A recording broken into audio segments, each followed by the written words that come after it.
that's a really great environment. It's loud. It's hard to communicate. So it'll be different. It was different here last week, and so yeah, that part is strange. But it's the same for each team week in and week out. We're all dealing with the same set of rules. So it's just how do we handle it better than our opponent? That's just kind of the focus. But it certainly will be different. Thank you. Okay, we'll go next to Brendan Gulick from Buckeyes Now on Sports Illustrated. Brendan. Hey, Coach, I want to follow up on the running backs question, specifically on Steel Chambers. Can you tell us what most impressed you about the way that he played in his couple of carries? Yeah, I thought he ran hard. I thought he saw the one on third down that opened up. I thought the line did a great job there, and he finished his run hard. And I thought he ran with good pad level. Didn't have as many carries, but when he was out there, I thought he flashed a little bit. How about the fact that you're preparing to play your first road game here now? Can you tell us about your comfort level with all the logistics and all the things that are going to go into playing on the road here? Yeah, it's very, very different in a lot of areas. Just going to the hotel and, we have to have protocol in place for, how do we, handle the food? Where do we come together when we eat? All those things, the plane rides, the bus rides, how do we space that out? So it's a lot of stuff. And, Brian Voltolini, Quinn Temple, and so many people here are working hard to make sure those logistics are good. But, it's our job to make sure we cover all that stuff so the players don't have to worry about it. So there's as few distractions as possible because, like you said, we got to go get our first road win. And it's hard. No matter what happens, it's hard to win in Happy Valley. So we've learned that before. So we'll work hard to make sure that plan is organized, it runs smoothly, and then the players are able to focus on the game. Great, thank you. Okay, we'll go next to Stephen Means from Cleveland.com. Stephen. Justin ran it 15 times on Saturday. Were you comfortable with that amount and just how much he got kind of banged up, including the sacks they took? Yeah, I thought he did a great job. Most of those runs were scrambles, and that's about what we do in terms of, in the run game. He'll pull it some, and but a lot of the running was passes, and I thought he extended some plays really, really well, and that's part of his game. There's going to be sacks, but there's also extended plays for huge plays, and that's the game for Justin.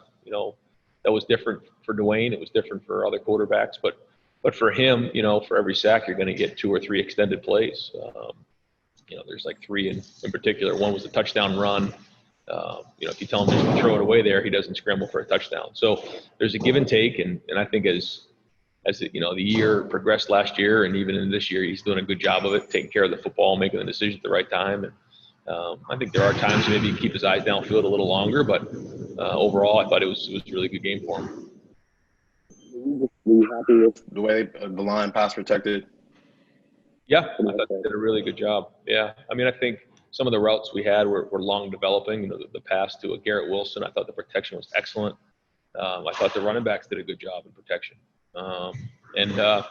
So yeah, overall, I thought it was really good. There's certainly things to clean up and areas we can improve on, but if we can just keep building from there, we'll be in a good place. Okay, we'll go next to Tony Gerdeman from Buckeye Scoop. Tony. Ryan, we got to see one spring practice, and in that practice, Jackson Smith and Jigbo was making all kinds of plays. And I know you've seen plenty more than that. But what was your thought, I guess, after watching film of his catch, the touchdown? Not like that, but we see that very often in practice. Just amazing catches. We kind of have some acrobats out there, and so yeah, when you practice that way, it shows up in the games. And so we're very happy to see him get his first touchdown. That was pretty exciting. And along those lines, what's it like for a head coach when you see when that true freshman makes their first big play in Ohio Stadium or in any game? Well, it's exciting, especially when you go through the recruiting process and you spend so much time with he and his family and communication and talking to him about the possibilities of what could happen, playing in the horseshoe, playing in big games, playing in conference plays. And then all of a sudden you see something like that in his first game. It was pretty neat. Thanks. We'll go next to Bill Landis from The Athletic. Bill. Ryan, how much do you think rhythm matters for a running back, and how difficult might it be to get some of that when you're trying to work in 2 guys the way you guys were on Saturday? No, I mean, I see a lot of people do it. We've done it here before. I don't think that really comes into play. I think sometimes you can get a feel for how the game's going, and then you can wear people down, and if you can sustain a drive longer, then that's an advantage. But I think keeping them fresh is really, really good. And I think it has more to do with just, recognizing and seeing, what they're doing on defense, and seeing the holes, keeping your pads down. And then once we get you to the second level, it's your job to make that safety miss. When the offensive line gets you to the second level or even the third level, that's when you got to go. And it doesn't matter whether you've had, one carry or 50. You got to do your job at that point. So, as long as those guys are getting, multiple carries in the game, multiple carries every other drive, I think they feel the flow of the game very, very easily. And on the other side of the ball, how did you feel about the way you guys defended the quarterback run, especially now coming into this week where, Sean Clifford's a pretty mobile guy and they do that package with the backup QB too? Yeah, I thought it was solid overall. There was one or two where they scored it out on the long run by Adrian. The defensive tackle just didn't run the stunt the right way. If he goes left instead of right, the play's kind of dead. But that's what team defense is. And those are the things I'm talking about, whether it's in pass protection, whether it's in the run game, whether it's, a stunt here or there. All it takes is one play against a team like Penn State, you lose the game. So we got to clean all those things up this week. And that's where I think the difference of the consequence of practice and the consequence of a game have to be felt. And overall, I thought the guys did understand that, embrace it. But we got a lot of things on film to show. All it takes is one guy on one play in all three phases, and we can lose the game. So, to answer your question on the quarterback run, I think it was good, but we're going to get a lot more this week. Okay, we'll go next to Rob Aller from the Columbus Dispatch. Rob. Hey, Ryan. Hey, there's a big difference between a program getting to the top and staying on top, and I know you haven't done this a long time, but what are you seeing as the challenge of staying up there? What are the things you have to do with it day to day?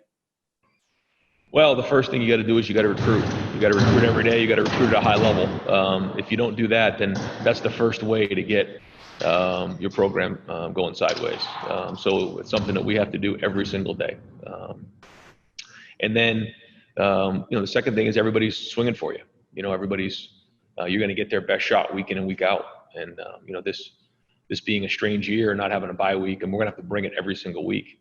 And so you just can't have a bad day. And then the other part is the expectations. Sometimes they're just ridiculous.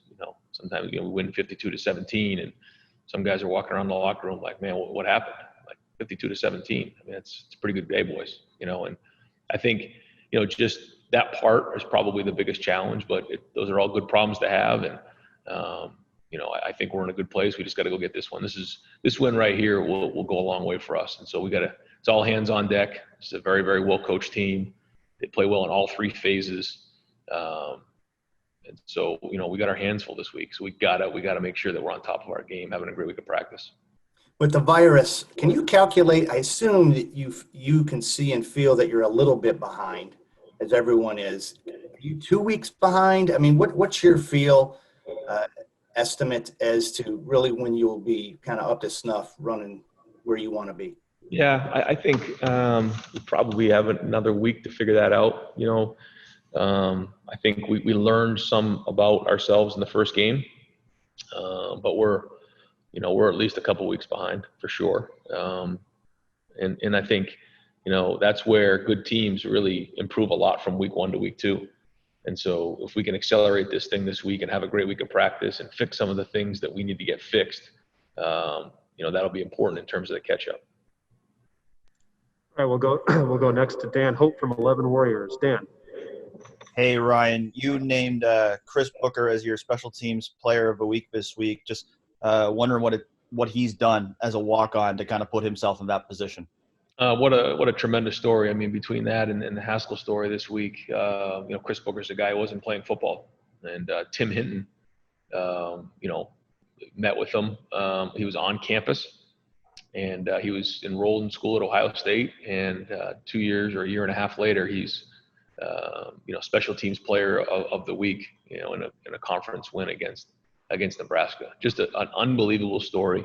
What he's done in the weight room with Mick, what Brian Hartline's done in terms of returning the receiver, and then his work on special teams with Matt Barnes. I can't say enough. You talk about a big heart. He wasn't playing football. I asked him in the team meeting, how many stars were you? He said 0. I wasn't recruited by anybody. And it just goes to show you when somebody wants something enough and they have a big enough heart, anything's possible. And what an inspirational story. And that was really, really cool to see.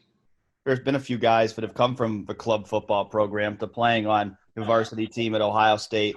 How do you think that helps to kind of have, another football team on campus?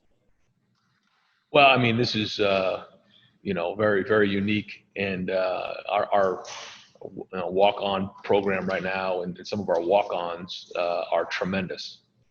When you think of some of the guys that are contributing right now, there's a lot of walk-ons. Mitch Rossi, Kate Kaczerski, Xavier Johnson, Zaid Hamden, Sam Wiglis, Schmeezing. There's a long list of guys who are walk-ons that are really, they're contributing. And that really helps a program, especially in a year like this. And I think we're going to see a lot more of those guys get time as this season goes on. Thanks, Ryan. All right, we'll go next to Bill Rabinowitz from the Columbus Dispatch. Bill. Yes, Ryan. Were you surprised that Haskell could make that kind of an impact when he has been so limited? And what does he bring to that defense? How important is he given the depth issues you have at that position? I'm not surprised because I know what Haskell's capable of, but I am really impressed with the way he played. And again, you got to give a lot of credit to everybody involved to get him ready to play at that level after such a traumatic event. So while I wasn't surprised in his ability on the field, it was pretty impressive to see that quick turnaround. And if he can continue that, he can have a major impact on our defense in a position that we all had our eyes on going into this first game, and that was big. And you touched on this with Rob's question earlier. It's a kind of a cliche in football to say that you improved the most from week 1 to week 2. Given the great offseason that you had, how important is it to really make a big jump this week, especially when you're playing a team that's going to be hungry after what happened to them last week?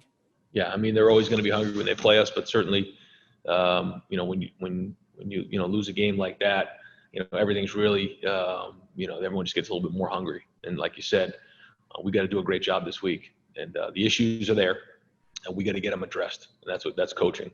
Got to get them addressed. Got to get them fixed. And again, the goal is to win the game. It can't be anything else. Like I told the guys, the last few years here, it's taken to the last play of the game to go win. And that's got to be the expectation. And one thing we got to do a better job taking care of the football. When you look at the last couple of years, we had too many turnovers, too many fumbles, and we got to do a good job of that this year. Something that is going to be hammered, really from Sunday night all the way until we kick the ball off. So anyway, big game, we'll see, but this is a big week of practice for everybody. Thanks, Ryan. Okay, we'll go next to Doug Lemarese from Cleveland.com. Doug. Hey, Ryan. Garrett playing in the slot in week 1, it seemed like you used him, you moved him around, used him in different ways. I know he was outside on his deep touchdown. I think the 4th down play, you had him lined up right next to Ruckert in the slot. Seems like you put the defense a little bit of peril there. Can you just talk about utilizing a guy like that, his skills, and deploying him in different ways, and you guys can put pressure on a defense with Garrett from that spot? Yeah, I think the first thing is having more than one weapon really helps, when you're game planning. But Garrett really does have a lot of versatility into his game. He can play outside, he can play inside, he can play big, he can play in the quick inside. He's got great timing down the field. So he's got quite a skill set. So we're going to try to find ways to put him in the most advantageous situation. But it's not just him either. We have, whether it's Chris or Jameson or Jackson or our tight ends with Ruckert and Luke, and there's just a lot of weapons there. And so we got to try to figure out the best way to utilize the personnel that makes the most sense, and that's what coaching is. So But yeah, he was off to a good start. Now he's just got to continue to, keep growing and get stronger as the season goes on. And just when you're at a place like Ohio State, you're going to have great offensive skill players every year.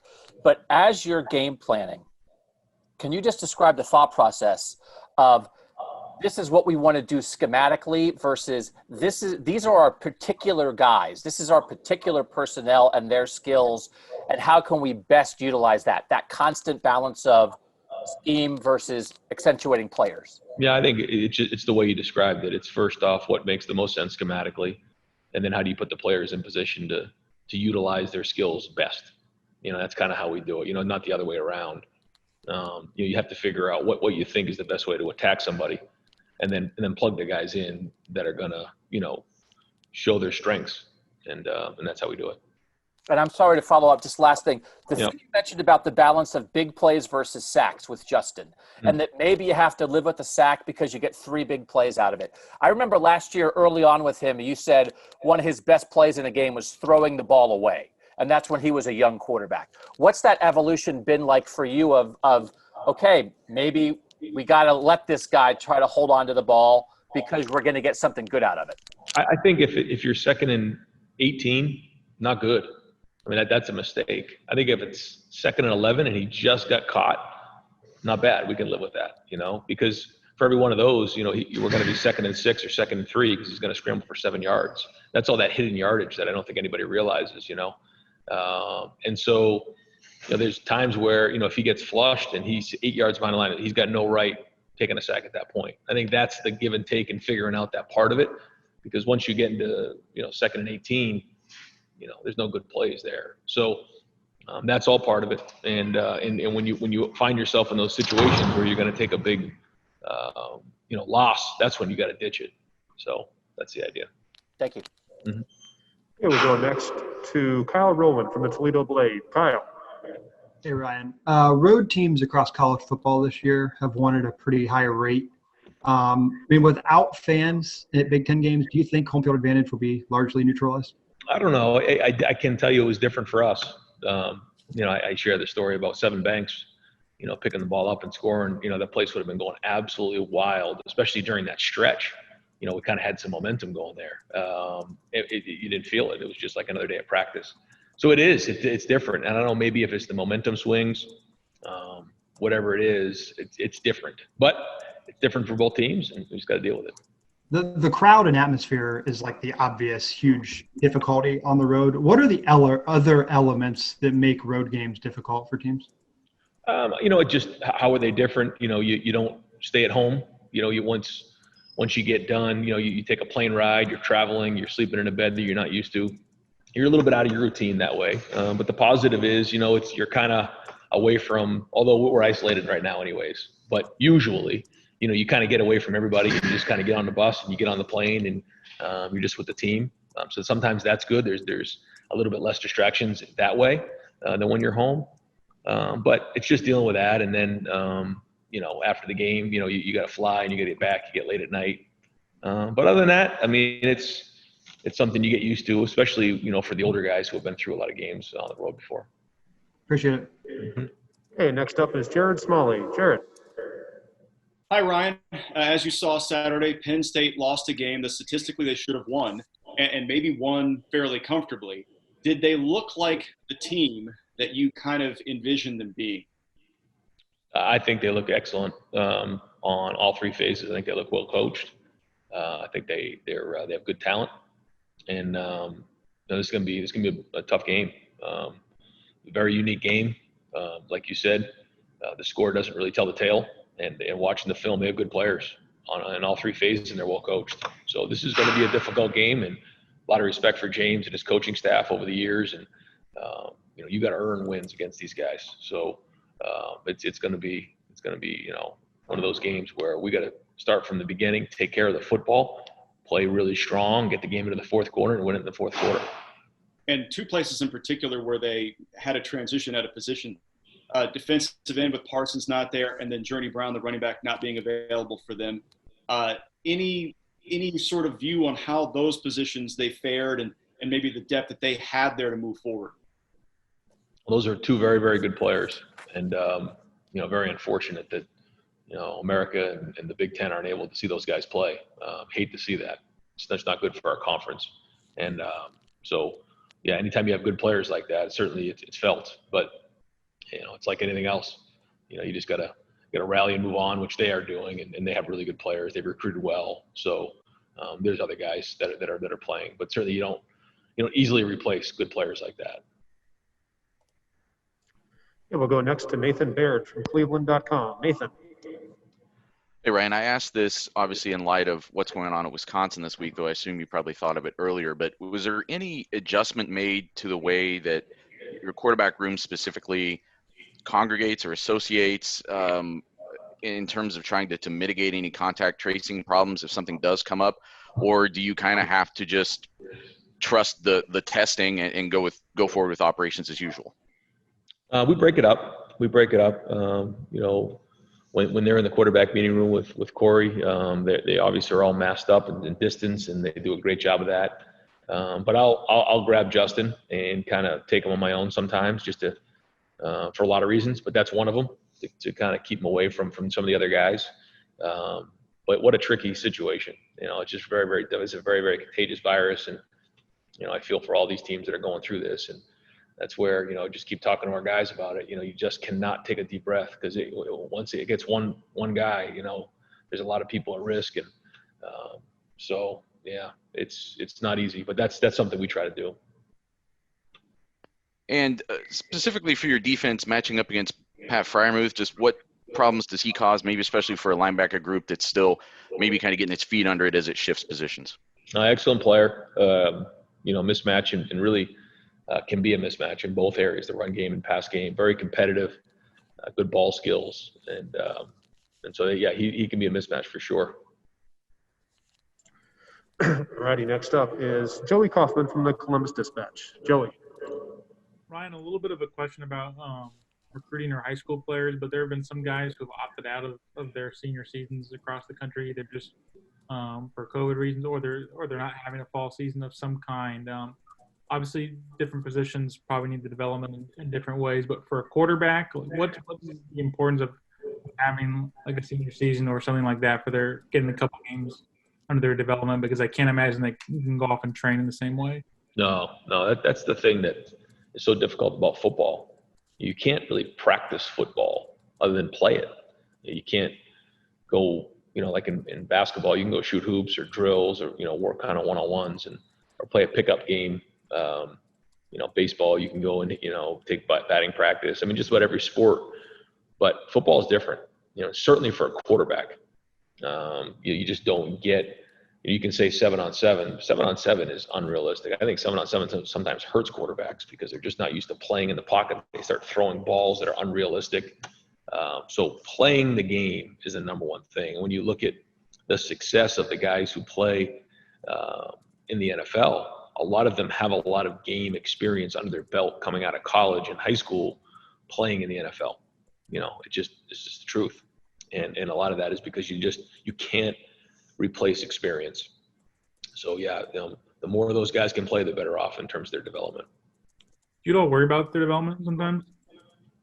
Do I worry about whose development? Just in general, like if you're losing a season like this, or you're having like a season of 4 games, like what's the tangible impact of that down the line? Sure, it could. They're going to be a little bit behind. So, you take that into consideration. But, again, it's the same for everybody. You got to, for these recruits, it's not their fault. So, I mean, they'll get developed. But yeah, I mean, obviously they would all want to play, I would assume, as long as it's safe. All right, got time for a couple more, and we'll start with Tim May from Letterman Road. Tim.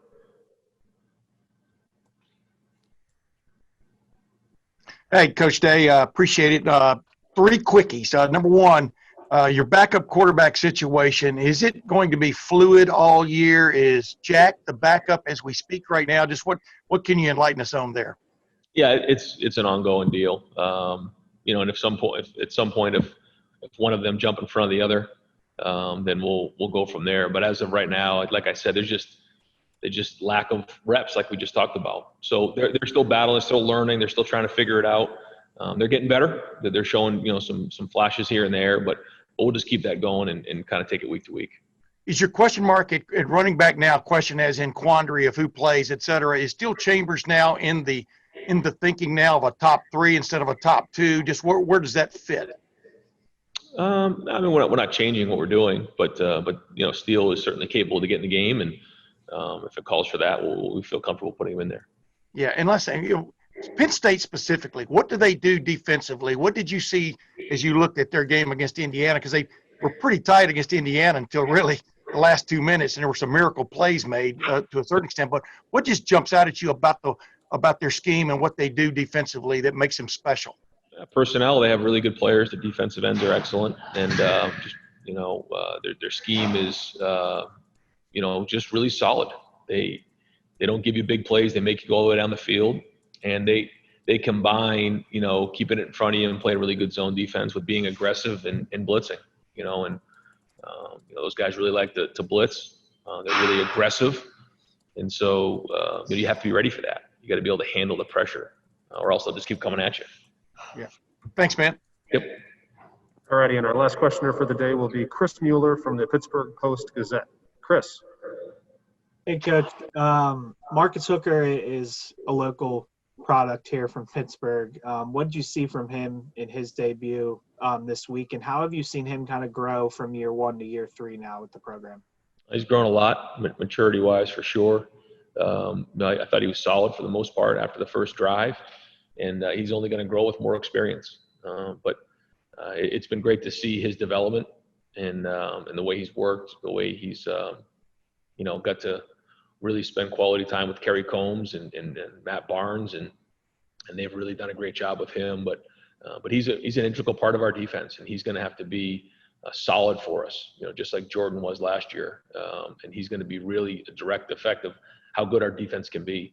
So it was a good start, but certainly again, like we all have a lot to look at on film and get better at. So bigger challenge this week, and I think he's going to be up for it.